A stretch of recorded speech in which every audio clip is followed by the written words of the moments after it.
नमस्कार, स्वागत है आपका आरपीडी न्यूज़ में।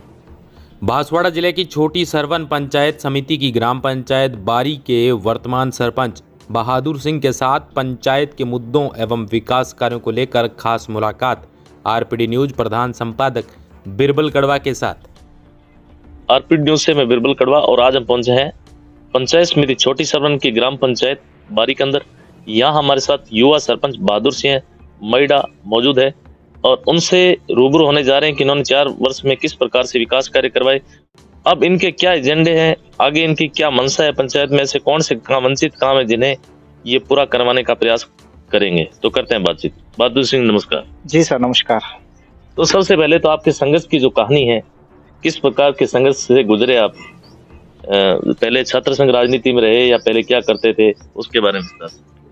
सबसे पहले तो आपके मीडिया को मैं खूब सारा धन्यवाद दूं और बधाई भी दूं और 2024 की शुभकामनाएं भी दूं और आपके मीडिया के माध्यम से मेरे सभी कार्यकर्ता जनता जनार्दन ग्राम पंचायत बारी की लाडली जनता का भी आभार व्यक्त करूं 4 सालों में और धन्यवाद अर्पित करूं मेरे जैसे व्यक्ति पर उन्होंने विश्वास जताकर मुझे चुना और सफलता प्रदान कराई।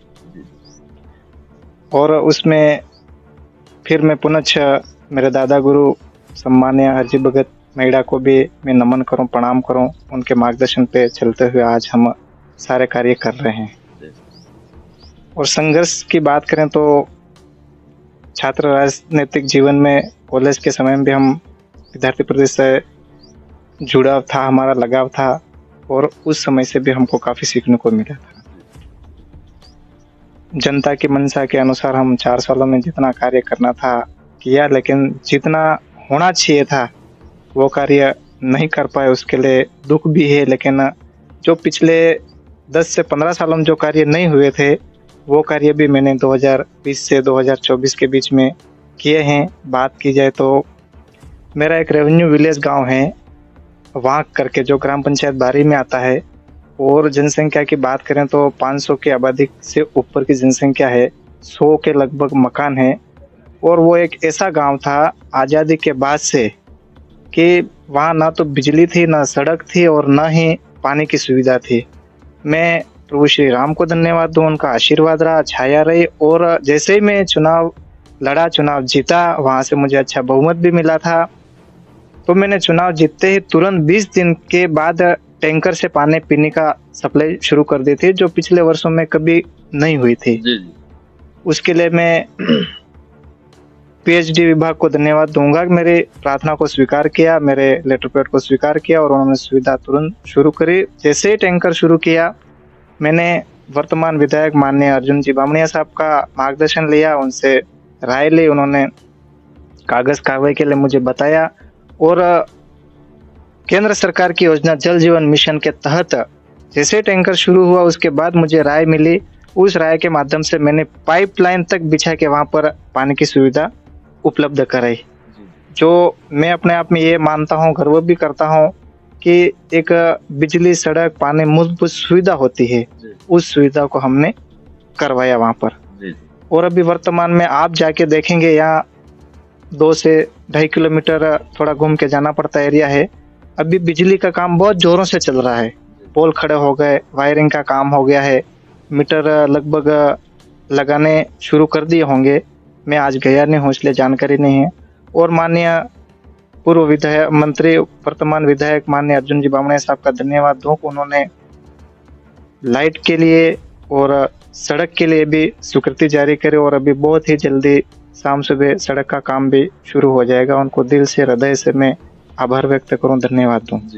अगर बात करते हैं बहादुर जी, युवा कहीं न कहीं राजनीति में आज भी बहुत पीछे हैं और विशेष तौर से अपने अगर इस क्षेत्र की बात करें तब केवल युवा सरपंच बने हैं, युवाओं की भागीदारी बढ़ी है, कहीं न कहीं रीढ़ की हड्डी का काम किया है और सरकार की जो योजना है उनको धरातल पे पहुंचाने का भी काम किया है।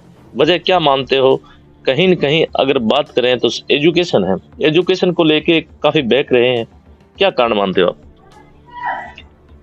एजुकेशन की बात अगर की जाती है तो अपन पिछला समय देखें, पिछले शताब्दी की भी बात करते हैं तो इतने जन जागरूकता, जन जागरण इतना नहीं था जितना अभी वर्तमान में है।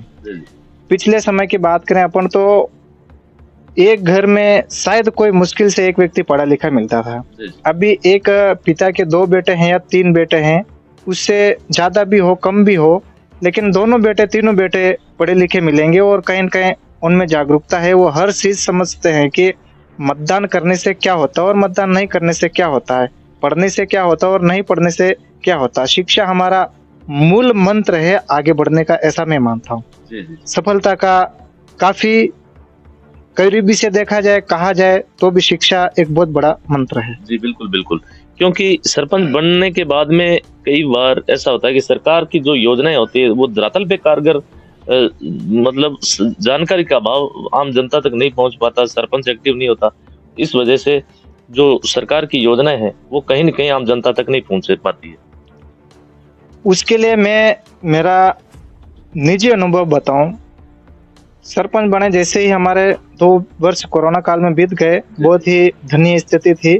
लेकिन मैं सौभाग्य मानता हूँ अपने आप को कि मैंने कोरोना काल में घर घर जाकर हर व्यक्ति की पेंशन संबंधित हो, खाने पीने के संबंधित हो, मिर्च मसाला संबंधित हो या दाल हो, चावल हो, उनके किसी भी प्रकार की बिजली, सड़क, पानी को लेकर मैंने संपर्क किया, आम जन से संपर्क किया और संपर्क में इतना मुझे फायदा हुआ। एक तो उस व्यक्ति के घर की वास्तविक स्थिति को मुझे अवगत होने का मौका मिला। मैंने देखा बहुत करीबी से कि इस व्यक्ति को ऐसा इस तरह की जानकारी जमीनी स्तर पर सरकार की जन कल्याणकारी योजनाएं होती है, वो योजनाएं नहीं पहुंचने का कारण यही रहता है कि हमारा संपर्क नहीं रहता है। और मेरा आम जन से इतना करीबी लगाव है, जुड़ाव है, मैं कहूँ अपने आप को ऐसा नहीं बोलना चाहिए मुझे, लेकिन आज भी मैं शाम सुबह जब भी फील्ड में जाता हूँ, कहीं ऑफिस कार्यालय से जल्दी आ जाता हूँ, तो मैं शाम सुबह दोनों टाइम फील्ड में रहता हूँ। तो उनकी वास्तविक क्या समस्या है मैं डायरी रख के नोटेट करते हुए उनकी समस्याओं का समाधान करने का पूरा प्रयास करता हूँ। अगर बात करें बारी ग्राम पंचायत की तो यहाँ बिल्कुल पावर प्लांट नजदीक है और कहीं न कहीं अगर बात करें तो बहुत से किसान पूर्व में उनकी समस्याएं भी थी कि उनको उचित मुआवजा वगैरह नहीं मिला, तो उसको लेके क्या कहना चाहेंगे? न्यूक्लियर पावर प्लांट ये विश्व का बहुत ही बड़ा पावर प्लांट है, न्यूक्लियर पावर प्लांट है। इसमें हमारे किसानों की स्थिति को देखा जाए तो बहुत ही दयनीय स्थिति है और मुआवजे की बात करी जाए तो नियमों को प्रशासन ताक में रखकर, हमारी भावनाओं को ताक में रखकर ये कार्य करते हैं। लॉ एंड ऑर्डर को भी नहीं मानते हैं ये। आज भी हम संघर्षशील हैं उस चीज़ को लेकर। इन्होंने मुआवजा दे दिया, लेकिन अपन बात करें लॉ एंड ऑर्डर की, धारा 43A के अंतर्गत अगर कोई व्यक्ति विस्थापित होता है तो उसको पुनर्भरण विस्थापन के लिए लॉ एंड ऑर्डर में कहा गया, कानून में कहा गया है कि भाई जब तक ये विस्थापित हो रहे हैं, इनको जब तक आप मूलभूत सुविधाएं रहने की, खाने की, पीने की, रोजगार की, विद्यालय की, स्वास्थ्य की, अन्य प्रकार की बातें अपन करें, तो जब तक इन सुविधाओं को आप पूर्ण रूप से नहीं दे देते हैं, पूर्ण नहीं करते, तब तक आप कंपनी का काम नहीं कर सकते। ऐसा एक कानून में कहा गया है। 2013 का एक्ट है, संशोधित अधिनियम 2017 में हुआ, उस कानून में कहा गया। लेकिन ये प्रशासन कहीं न कहीं हमको नजरअंदाज किए हुए हैं और हमने इतना बड़ी कुर्बानी दी है, एक जमीन देना, पैसा दे के जमीन ली हालांकि उन्होंने, लेकिन एक जमीन देना, कुर्बानी करना, एक माँ की कुर्बानी करना, धरती माता होती है, उसको कुर्बान करना बहुत बड़ी बात है। लेकिन फिर भी हमको ये रोजगार आज दिन तक प्रोवाइड नहीं करवा रहे हैं। जो पात्र व्यक्ति उनको लाभ नहीं दिया जा रहा है और जो अवार्ड से वंचित रह गए हैं उनको भी अवार्ड नहीं दिया जा रहा है। और जो शिक्षित व्यक्ति हैं ये बाहर से कहीं बुलाकर उनको रोजगार दे रहे हैं, उनको रोजगार पर रख रहे हैं, हमारे स्थानीय को कुछ भी नहीं देते, जबकि हमें जमीन उनको दी है तो उनको हमारी वरीयता रहती है कि हम पहले रोजगार पाएं, लेकिन वो कहीं न कहीं हमको नजरअंदाज किया जा रहा है, जिसको लेकर हमने अभी हाल ही में इसी सप्ताह में माननीय आयुक्त महोदय को, जिला कलेक्टर महोदय को, एसडीएम महोदय को और पावर प्लांट के अधिकारियों से मीटिंग भी हुई, चर्चा भी हुई। उस संबंध में हमने अच्छी खासी संख्या में ज्ञापन भी सौंपा, जिसका हमें आश्वस्त मिला था कि आपके समाधान जल्दी कर दिए जाएंगे। आयुक्त महोदय ने भी बोला, कलेक्टर साहब ने भी बोला और वहीं पर हमारे एसपी साहब भी विराजमान थे और तीनों अधिकारियों से अच्छी बात हुई हमारी, उन्होंने विश्वास दिलाया कि जल्दी कराएंगे। तो प्रभावित अनुमानित लगभग अगर बात करें कितना एरिया प्रभावित है, कितने लोग प्रभावित हैं? 1750 लोग लगभग प्रभावित हुए हैं और 2800 एकड़ जमीन 128 एकड़ जमीन यहाँ से अधिग्रहण करी है इन्होंने। जी। और हमें हारियापाड़ा में कॉलोनी बना के दी है, जिसमें पूर्ण रूप से अभी तक कोई सुविधा ऐसे ही नहीं कि हम वहाँ जाके रहें, और जोर जबरदस्ती वो लॉटरी के माध्यम से उन मकानों को अलॉटमेंट कर रहे हैं। जबकि हमने बोला भाई हम वहाँ जाके क्या खाएंगे, क्या पिएंगे, साग सब्जी कैसे लाएंगे, बच्चों को पढ़ाएंगे, फीस कैसे भरेंगे, कोई बीमार हो जाता है तो हम कैसे हॉस्पिटल ले जाएंगे। इस तरह की अनोखे प्रकार की कोई कंपटीशन एग्जाम देता है, कोई IIT करता है, ITI करता है, इंजीनियरिंग करता है, तो हम कहाँ से उस व्यक्ति को सुविधाएं उपलब्ध कराएंगे जब तक हमें रोजगार नहीं मिल जाता है। अगर हमको रोजगार मिल जाता है, रोजगार दे देते हैं, हमारे 128 मकान बन गए हैं अभी, और व्यक्ति मांग कर रहे हैं जो भी नियम के अंतर्गत दायरे में आकर मकान और दे रहे, हम भी लेने के लिए तैयार हैं। पूरे 1750 व्यक्ति कह रहे हैं हमको भी मकान चाहिए, और वहाँ पर हमारे 100 बीघा जमीन इन्होंने रिक्वायरमेंट कर ली, अलॉट कर ली है हमारी कॉलोनी के नाम से। अभी तक उस पूरी जमीन की बाउंड्री भी नहीं बनी है। तो हमारी यही मांग थी कि हमारी जो भी समस्याएं हैं आप पूरी कर दो और हमारी कॉलोनी अलॉट कर दो, लेकिन हमको नजरअंदाज किया जा रहा है। बारी की बात करें तो जैसे पावर प्लांट से, न्यूगर पावर प्लांट से अब तक कोई ऐसे जैसे प्रभावित पंचायत तो है ही, तो उनसे भी कोई विद्यालय में, एजुकेशन में या पेयजल वगैरह ऐसे बहुत से ये समस्या है जिनका कोई समाधान हुआ? क्योंकि जो प्रभावित पंचायतें हैं उसके कुछ हिस्सा राशि है नजदीक की जो प्रभावित क्षेत्र है होता है, तो उनका लाभ उनको मिलता है। आपको ऐसा कुछ? हमारी ग्राम पंचायत बारी पूर्ण रूप से प्रभावित हुई। उन्होंने अपन मूलभूत सुविधाएं की बात करते हैं तो उन्होंने एक ईंट का टुकड़ा भी नहीं दिया। छात्रों की बात करें, पढ़ने वालों की, तो एक पेंसिल से लगाकर एक रबर तक नहीं दिया उन्होंने, कॉपी किताब कुछ भी नहीं दिया।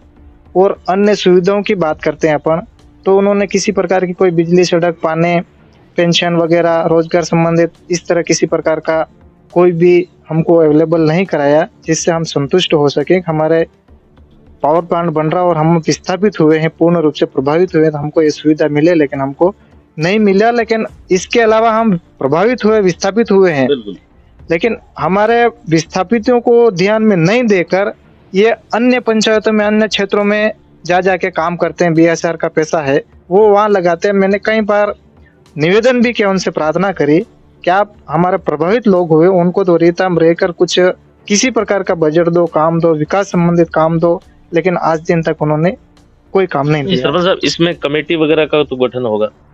इसमें हमारे किसान संघर्ष समिति का पहले गठन हुआ था, लेकिन कहीं न कहीं वो डीप हो गई, काम नहीं कर रही।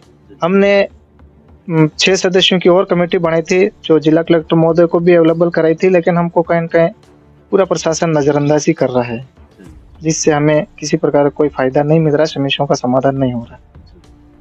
तो यह थी हमारी खास मुलाकात बारी ग्राम पंचायत के जो युवा सरपंच है बहादुर सिंह जी, जिन्होंने अपने किसानों की बात रखी, यहाँ प्रभावित क्षेत्र है उसकी बात रखी।